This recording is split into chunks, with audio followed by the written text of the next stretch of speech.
Bueno, señoras y señores, tengo el honor de recibir la visita de David Weissman. David Weissman en este momento, ¿cómo estás, David? Ante todo, ¿cómo Muy te va? bien, muchas gracias. Te veo bien, te veo ágil.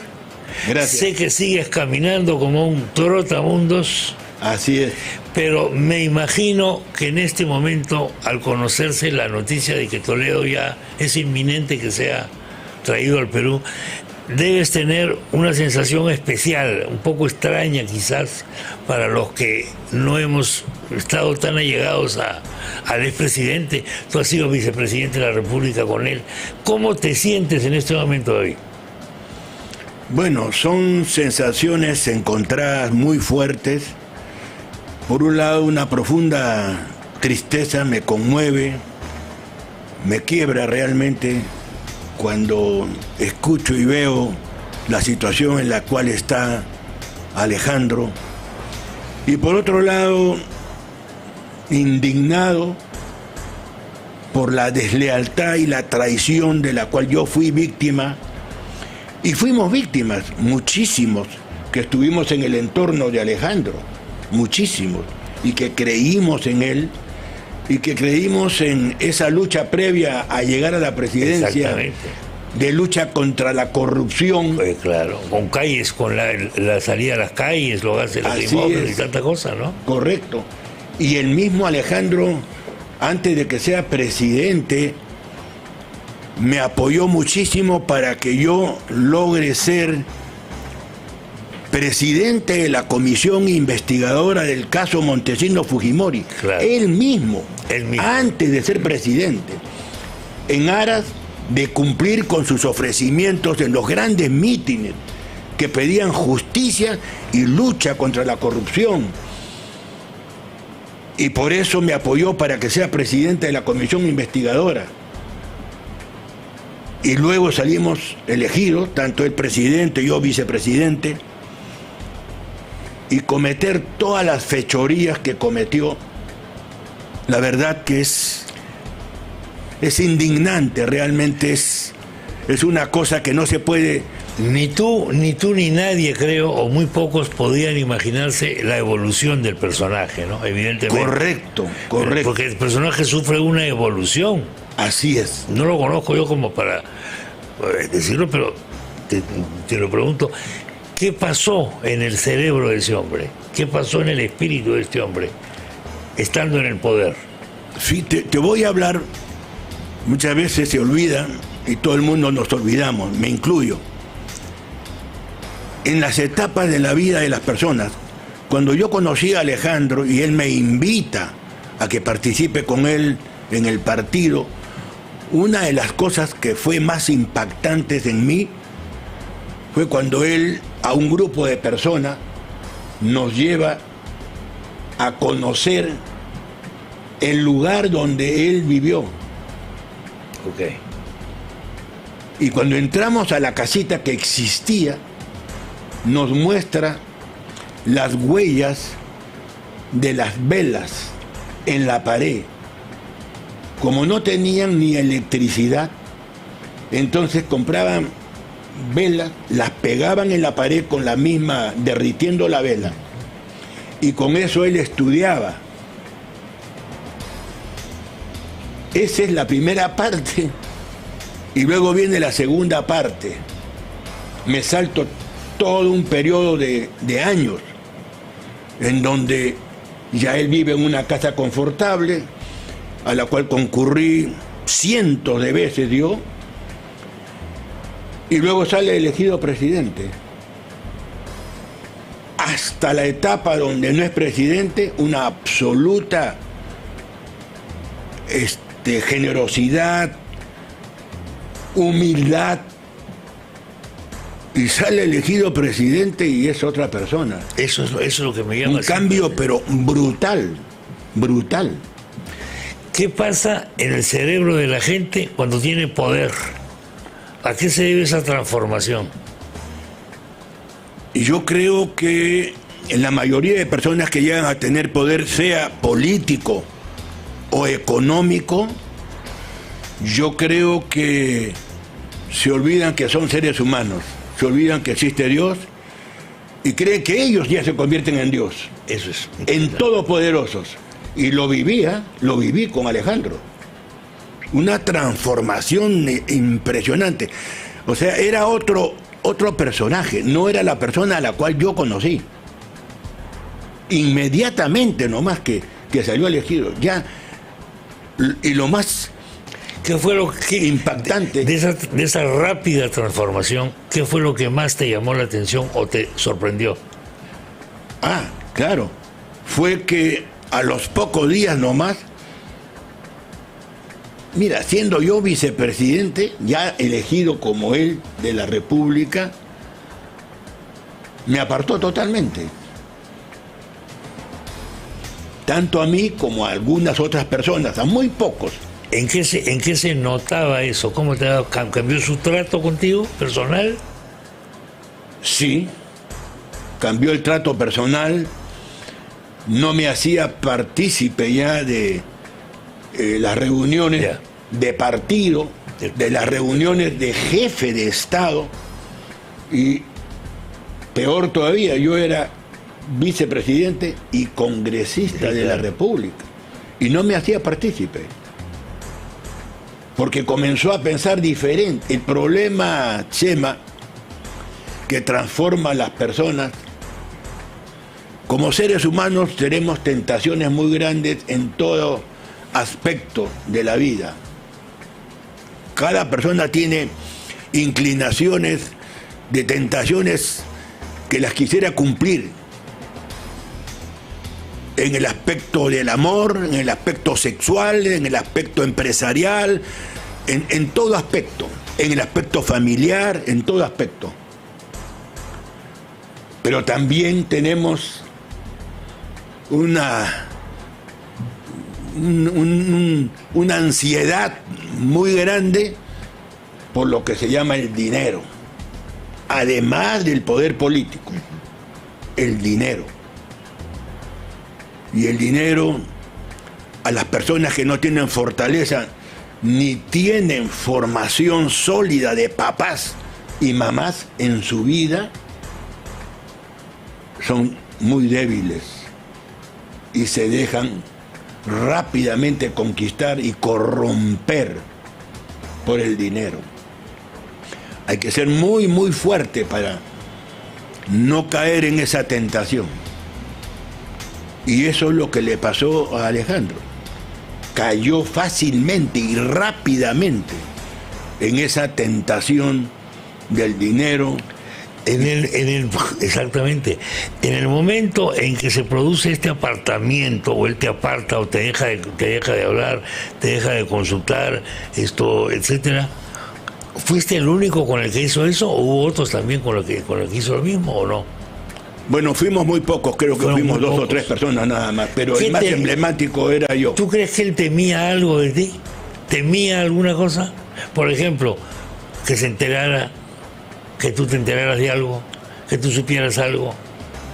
Por supuesto. Porque había cosas que es muy difícil tapar el sol con los dedos, es muy difícil. Así es. No sé, se me ocurre por especular. Oye, a la salita del CIN de el hiperseguro Montesinos le sacaron un cassette. O sea, sí. Fíjate tú, entonces, ¿no? Sí, tenía miedo de eso.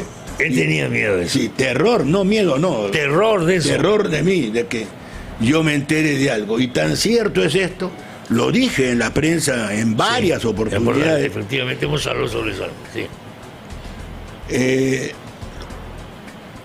Ejemplos. Bueno, yo ejercí la presidencia de la República durante un año completo. Claro.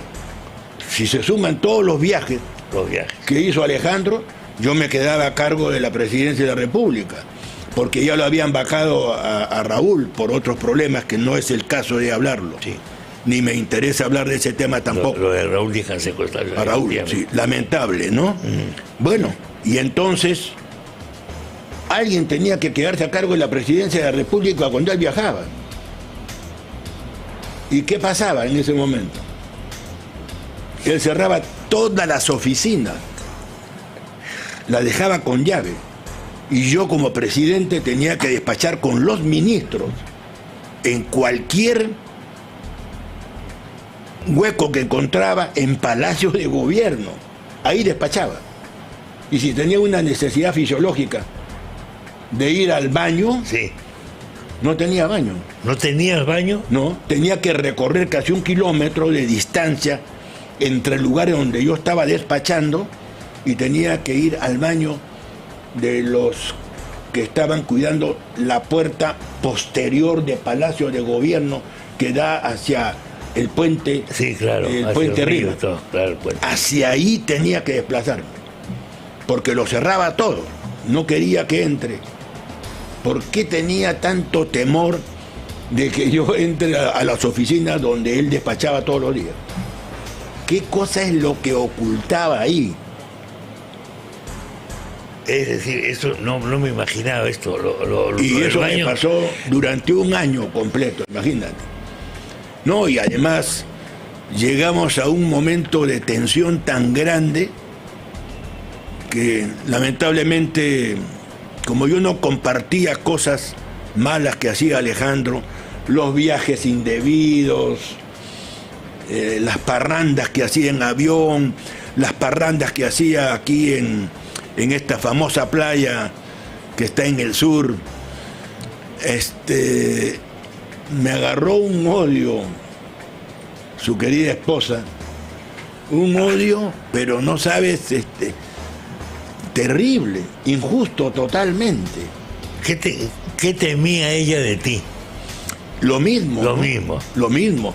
Que yo lo viera a Alejandro en un acto de corrupción, sobre todo de dinero, y que yo lo pueda divulgar, porque tanto Alejandro como Elian sabían que yo no iba a tapar nada.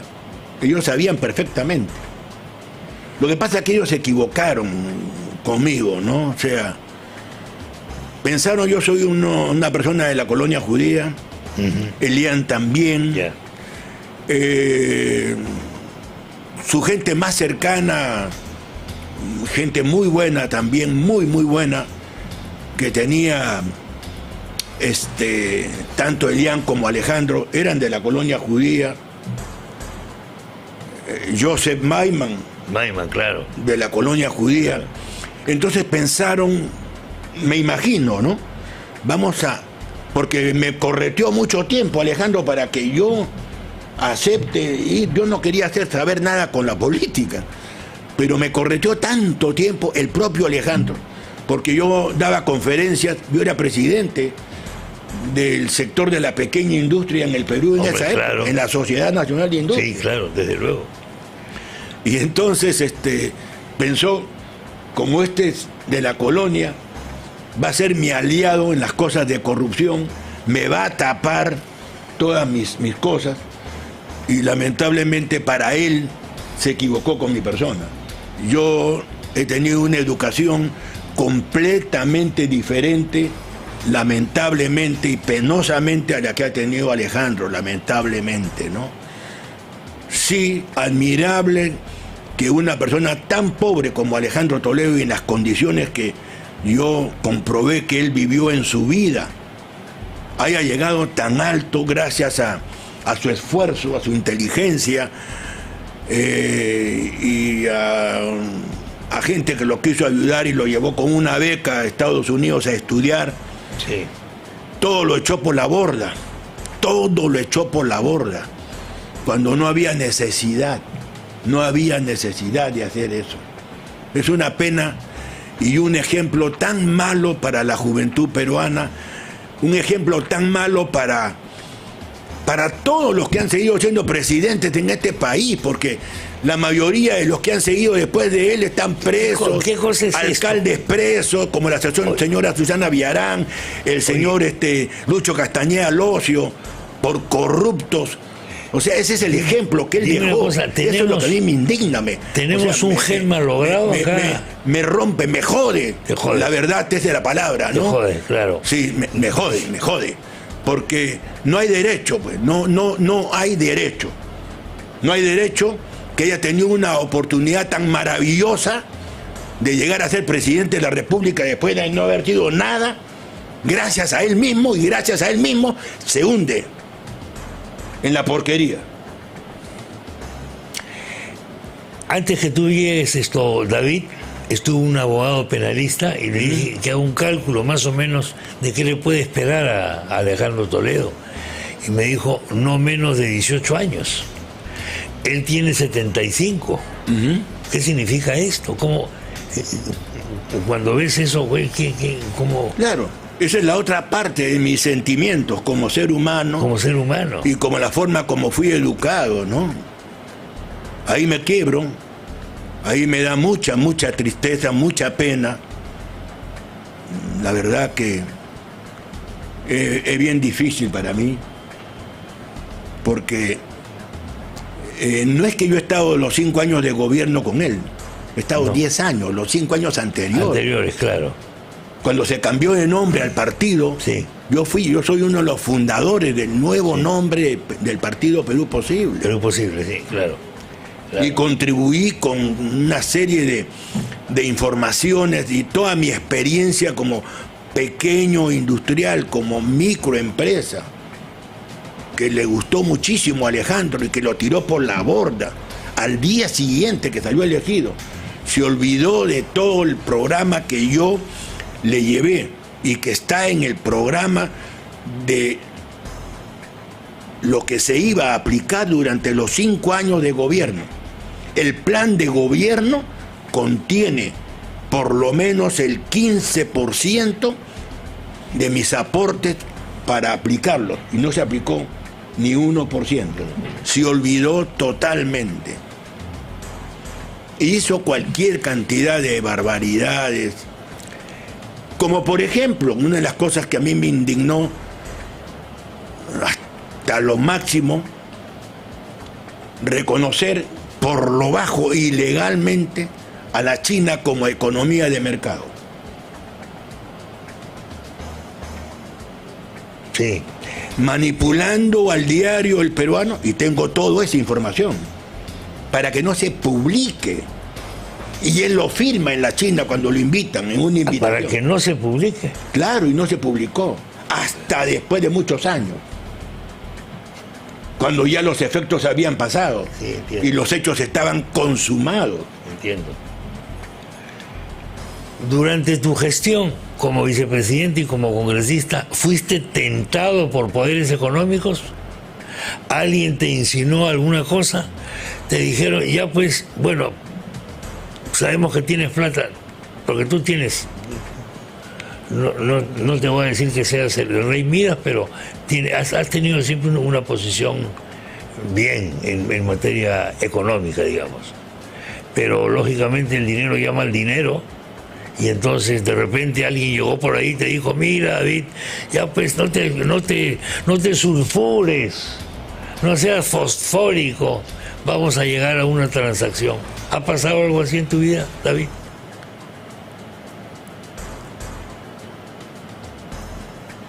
Se me pone la piel de gallina, como se dice, ¿no? Desde el extremo mínimo hasta el máximo. No solamente en la época que estaba a cargo de la presidencia, sino cuando fui presidente de la comisión investigadora. Investigué más de 1000 personas. Investigué a las personas, creo, más poderosas del país y a las más débiles también. Y te puedo decir que fui tentado. ¿Muchas veces? Uf. Muchas veces. Muchas veces. Fui invitado a oficinas privadas, que nunca fui. ¿Nunca fuiste? No. ¿Ni por curiosidad fuiste? Porque sabías de qué se trataba. Me imaginaba. Te imaginabas de qué se trataba. Te adelantaste a los Tú sabes que si tú investigas a un poderoso de este país, sí, a un multimillonario, no voy a decir nombres, y lo sientas públicamente en el Congreso de la República Y estaba todavía en ese momento de presidente el señor Alberto Fujimori. Claro. Exacto, porque eso nace con el Congreso elegido el año 2000. Así es. Correctamente. Elegido el año 2000 comienza esta comisión, pues. Y otras comisiones, pero esta yo tenía era, en contra además, del gobierno. Claro, tenías todas las cámaras, todos los reflectores, todo ahí, metido en esa comisión. Correctamente. O sea, quien iba a esa comisión a ser interrogado era, pues, primera plana el día siguiente. En el mundo entero. Exactamente. Porque me llamaban por teléfono de todos los... Sí, te hacían entrevistas y cosas, sí me acuerdo. Sí, sí me acuerdo. ¿Te acuerdas? Entonces, sí has tenido tentaciones. Sí. Dentro de todo eso, no voy a decir hasta compadres, que tengo varios compadres. Y los perdí de compadres. Los perdí. ¿Has perdido amigos? Sí, he perdido amigos. Justo por eso. Claro, me imagino. ¿Y has conservado algunos amigos? Sí. ¿De toda la vida? Sí. Muy poquito. Pocos. Sí. ¿Han sobrevivido? Ahora que me preguntas eso, yo soy de la colonia judía. Sí. Que en paz descanse, yo tengo a mi papá. Sí. Y a mi papá y a mi mamá enterrados en el cementerio judío.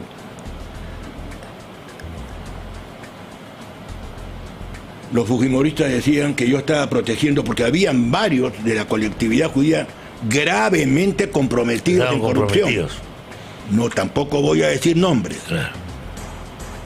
Y los investigué bien fuertemente. No me importaba que eran de mi colectividad. Pero me decían que yo los protegía. Y uno de esos personajes también de mucho poder económico de mi colectividad, que lo investigué. Un domingo yendo al cementerio a ver a mi papá. Ah, sí. ¿Dónde queda ese cementerio, perdón, David, para ubicarnos? En la avenida Colonial. En Caracolar, yo he estado ahí alguna vez. Sí. Por donde está ese supermercado Minca, más o menos. Exactamente, en la Colonial. Y yo estoy entrando al cementerio y veo que viene en sentido contrario una persona que era de mayor envergadura que yo, a la cual investigué, denuncié. Y dije, bueno, acá me preparo para lo peor. Y se acerca a mí y me dice, yo pensé que me iba a atacar, ¿no? Sí. Me dice, David, te felicito. Porque fuiste correcto y si me encontraste algo malo, no tuviste miedo de decírmelo en mi cara. Yo no te tengo odio, ni tampoco nada contra ti. Dios mío. Creo que esa ha sido una de las satisfacciones más grandes que he tenido en mi vida. ¿No se te saltaban las lágrimas en ese momento? Sí. Sí. Claro, claro. Claro que sí. Por supuesto. Y tú ibas a visitar a tus padres. Claro. O sea, de alguna manera, simbólicamente hablando, tus padres han sido testigos de esta escena. Sí. Y fui y lloré como una criatura en la tumba de mi papá y de mi mamá. Me imagino. Y les dije muchas gracias. Nada más. Muchas gracias. Son cosas que quedan grabadas para la eternidad, mira. Tengo anécdotas de muchas personas a las cuales yo investigué y que fueron presas y han salido. Otras no lograron ser presas por el poder económico, pero todos han reconocido que fui justo en la investigación. Justo en la investigación. Y eso, que no sabes lo que pasé, los atentados de los cuales fui víctima, las agresiones, las amenazas terribles, porque mucho poder económico detrás de todo eso. militares, pues, de las Fuerzas Armadas en general, comprometidos en grandes robos, ¿no? ¿Tú recuerdas cuántos militares investigué yo? Comandantes generales. En esa época, ¿cuántas horas dormías?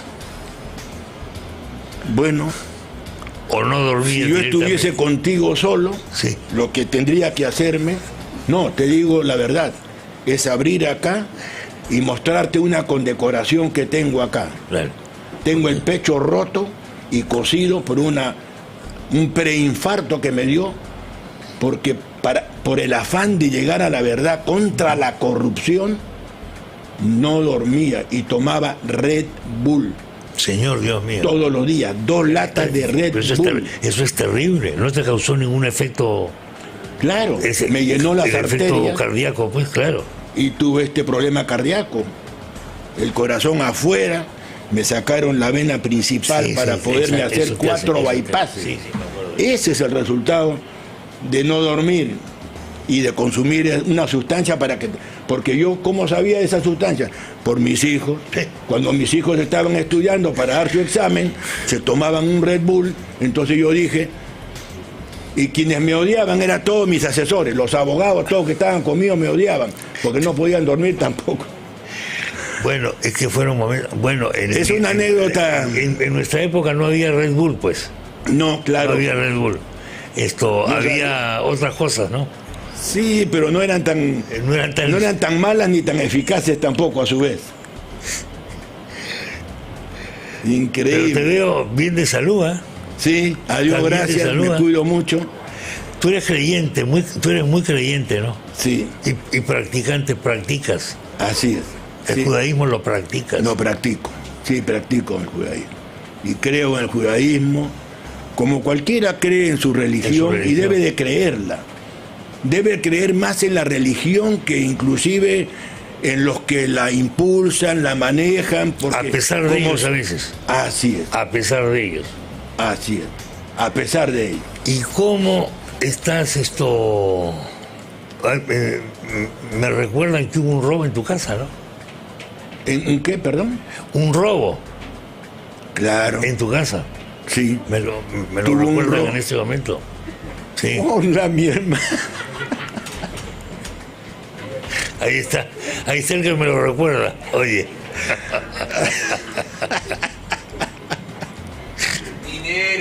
El dinero.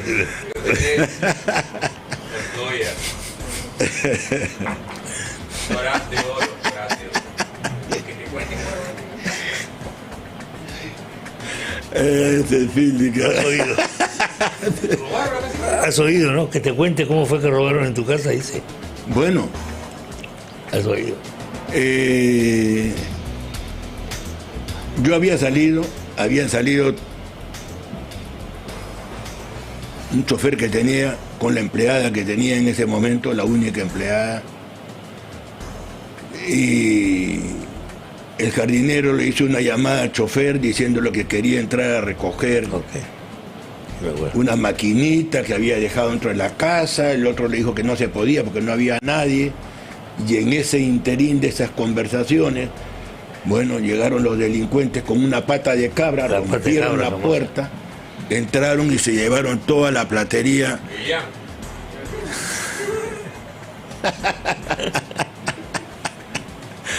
No, la platería pues, que era de la época de mi mamá, de la abuela de mi mamá. Esas herencias, ¿no? Que la trajeron, sí, claro. Esas herencias. Claro, ¿De dónde fue que trajeron esa platería? De Rumanía. De Rumanía, claro. De Rumanía. De Rumanía, imagínate. ¿Qué año llegan ellos aquí? ¿Qué año llegan tus antepasados aquí, David? Llegaron, primero llegó mi papá en el año 1934 y mi mamá llegó en el 35. Años terribles donde se estaba preparando una de las grandes tragedias de la humanidad. Es correcto. Esos años fueron terribles, se estaba gestando eso. Mucha gente decía, no, acá no pasa nada, hombre, por favor. ¿Te acuerdas tú? Bueno, sí, no me acuerdo, la Segunda Guerra Mundial. No, acá no pasa nada. O Hitler, no, hombre, Es un loquito, déjalo hablar nomás. Está haciendo bien las cosas, está poniendo orden, hombre. Sí, Qué exactamente, bien, eso es. tranquilo nomás. O si no, me acuerdo, bueno, hay muchas películas sobre esto. En tu familia tiene que haber algunas anécdotas tremendas, ¿no? De algunos judíos que veían venir la cosa y se quitaban del país. Y otros le decían, por favor, eres un exagerado. Sí.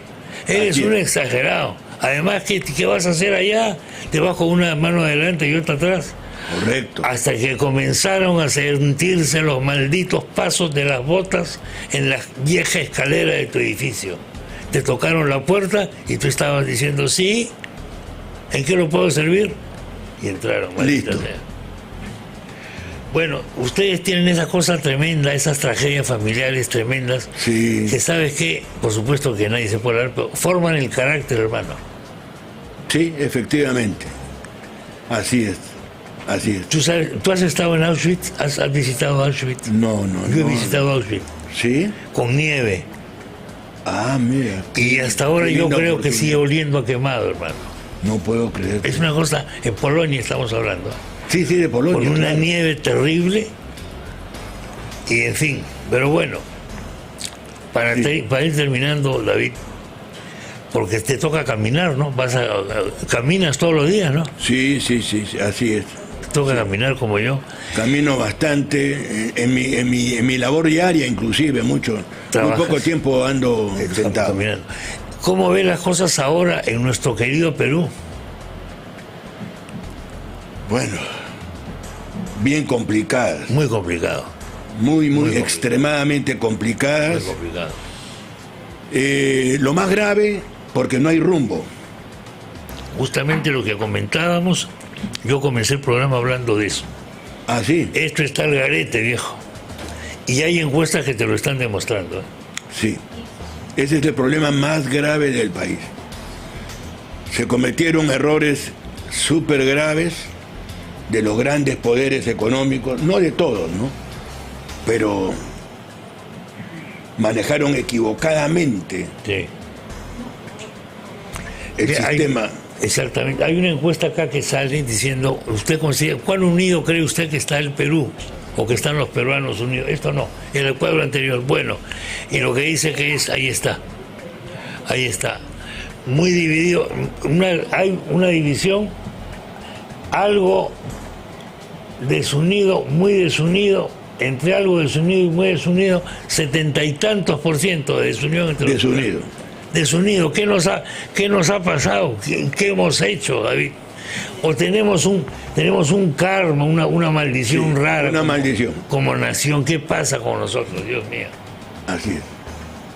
Una maldición. Y bueno, y la falta de liderazgo, ¿no? Lo que tú acabas de decir, está falta de liderazgo. Porque esto es un tema que tiene que ver con el liderazgo. Totalmente. Bueno, muchas gracias,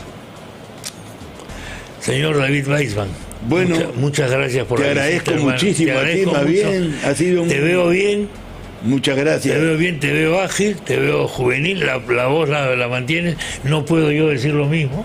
¿Por qué no? Porque ya mi voz ha cambiado un poco, pues porque me han recontracaucheado también a mí. Bueno, mira, no importa que te cambie la voz, pero que no te cambie el resto de cosas de tu vida personal, de tu vida familiar. Eso es lo más importante y lo más valioso. Dale. Eso. Muchas gracias. Conservarlo. David, gracias por la visita. Gracias a ti. Y estamos en contacto. Ha sido muy amable. Mucho gusto de verte. Cuídate mucho. Cuídate también, ¿tá? Gracias. Gracias. Saludos. Gracias. Saludos a la familia.